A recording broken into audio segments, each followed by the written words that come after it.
Hello everybody, I am Aiden, or Adoya LEGO Studios, and welcome to episode 3 of Building Kamino. So for this episode, we're actually going to start off with a bit of a haul. Today I went into Bricks and Minifigs, which if you don't know what that is, it is a secondhand LEGO store. It's actually where I work. They sell used LEGO, and I got a $15 bag from their bulk bins, and I'm going to go ahead and sort that out and show you all what I got to be used towards Kamino. As you can tell, there is a lot of gray in here. It's basically just entirely gray. There's a couple of dark blue parts in here, but I'm going to go ahead and sort that out and show you guys all what's in there. And then of course, after it's all sorted out, I needed something to put it in. So I ended up getting 10 of these tubs for $10 or $9 each. So it was a really good deal at Walmart.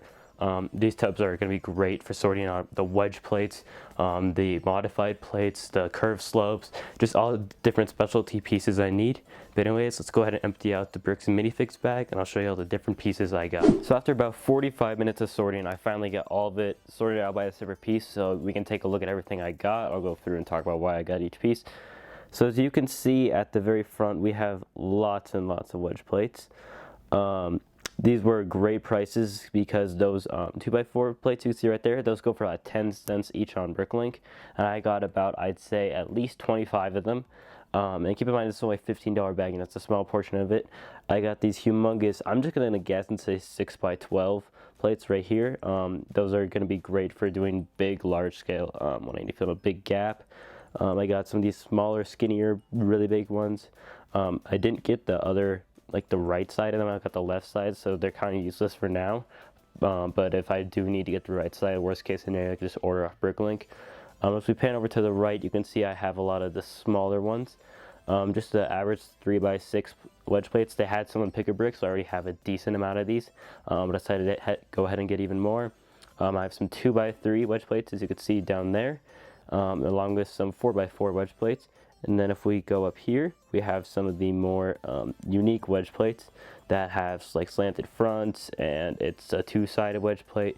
Also some 3x3 wedge plates. Going up here, we have a lot of the plates that I got for light bluish gray. I got a lot of 4x6s. I have a decent amount of 4x4s, so I decided to go ahead and not pick those up, even though there was a lot that I could have chose from the bin. And then along with a singular 4x10, I think that is. And then one of my favorite pieces for Kamino actually is this 4x4 modified brick. You can see right here. That is a very nice part for paneling. And then I got another one of the 4x6 modified plates in both dark blue, which I don't see a lot, and I just figured it'd be cool because dark blue is kind of a Republic color, and if not, I can always use it for a different MOC. And I also got one in the light bluish gray. And then painting on over all the way to the right, we have all the tiles and curved slopes. I got a lot of the smaller tiles. I have a decent amount of 2x2 light bluish gray tiles, so I just needed some of the smaller ones, and I bought at actually a Brick Fair, Virginia, an entire, I think, like 300 of 350 1x1 tiles. Got a decent amount of cheese slopes, and these curved slopes are actually a huge necessity for the pillars. I wasn't able to find many, so I'm actually going to probably have to go on Bricklink and pick those up.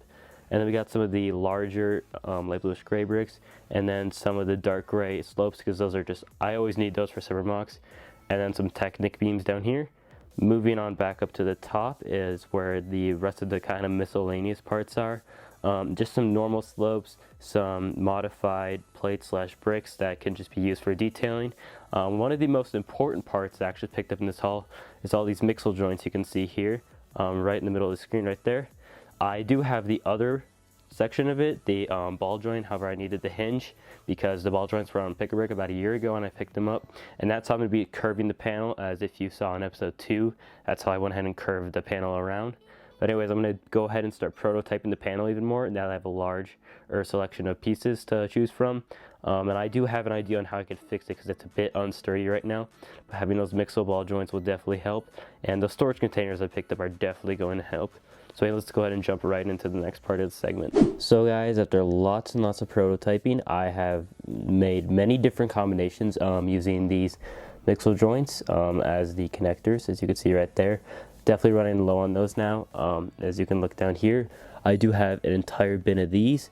However, I only have like 4 more left of the connectors, but I have lots of the ball joints, so I'm gonna have to make a Bricklink work for that, definitely. But anyways, I went ahead and I tried doing all different sorts of combinations, like not having wedge plates at all, doing 2 wedge plates in a row, doing a larger plate, just seeing what type of angles I could achieve using all of this. And if we could make my way over to here, you'll also see that I tried doing the same thing. We're having 2 wedge plates on the same side over here, but I did it on a much grander scale, and as you can see, there's gaps here. And I'm also trying to figure out how I could connect it at the top, because all of these only have a 1 point connection, and that's not very sturdy, and I would like this to be sturdy, considering I'm going to be bringing it to Brickworld Chicago, and that's quite a drive for this to withstand. But anyways, I'll just go ahead and show you all the different type of connections I tried to do. So the first one, and this is probably the most interesting one, is actually inverting the wedge plate from the usual way to get kind of a different slope more than usual. Oh yeah, and I'd like to mention I have the minifigure there, so you guys could see the minifigure scale to all of this. And as you can see back here, the connection for this is quite different. The ball joint is elevated by 1 plate, however the connector does not have a plate above it at all.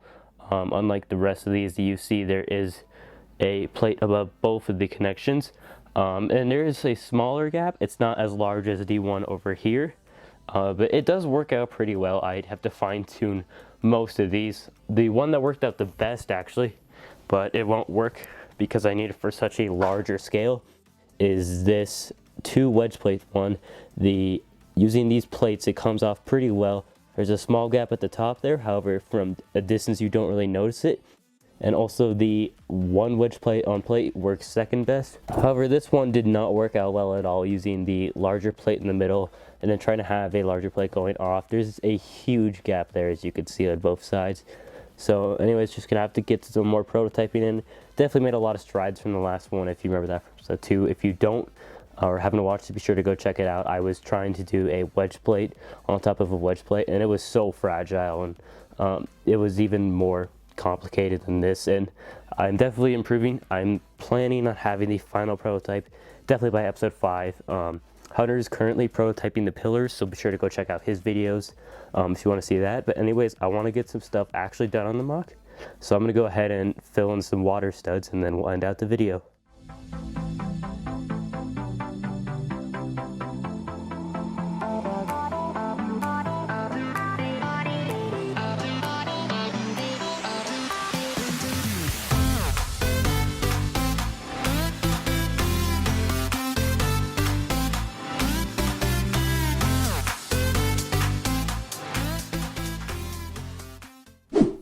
Alright, so after about an hour and a half of placing, I have this strip done. Like, this is a tiny strip, and it's taken me an hour and a half.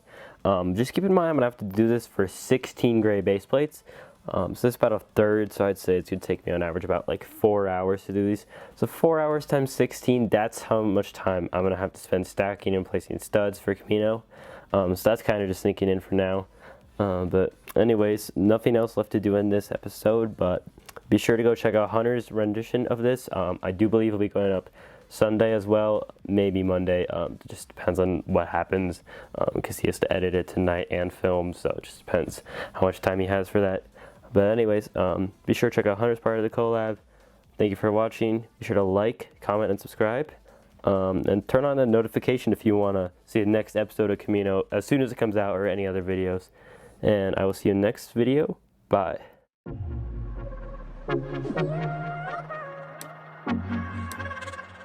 Thank you.